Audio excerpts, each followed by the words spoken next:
কাতারে যাত্রা শুরু হলো বাংলাদেশি মালিকানাধীন প্রতিষ্ঠান আইডেল ফ্যাশন হাউসের। চট্টগ্রামের দম্পতি নূর নবী ও শামীমা নবীর উদ্যোগে শুরু হয় এই যাত্রা। তারা জানান, কাতারের নারীদের ঐতিহ্যবাহী পোশাক, পোস্তান, আরসা, জেলাবিয়া সহ নানা ধরনের আধুনিক পোশাক পাওয়া যাবে ফ্যাশন আইডেলে। দোকানের প্রতিটি পণ্যের ডিজাইনে রয়েছে আধুনিকতার ছোঁয়া। প্রায় ৩০ বছর ধরে কাতারের ঐতিহ্যবাহী পোশাক নিয়ে কাজ করছেন বলেও জানান তারা। সবাইকে অনুরোধ করেন তাদের প্রতিষ্ঠানের পাশে থাকার।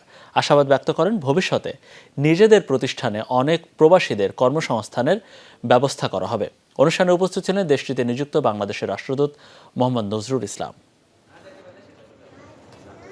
30 বছর থেকে এই আইটেম তৈরি করি, বিয়ে এবং ওকেশন এদের এইগুলোতেই সাধারণত আমার পোশাক এগুলো ব্যবহার হয়। আমাদের যেগুলা একটু ভারী, যেমন যেগুলা এক্সপেন্সিভ টাইপের, এগুলা ওরা কাতারি ছাড়া কেউ ইউজ করে না।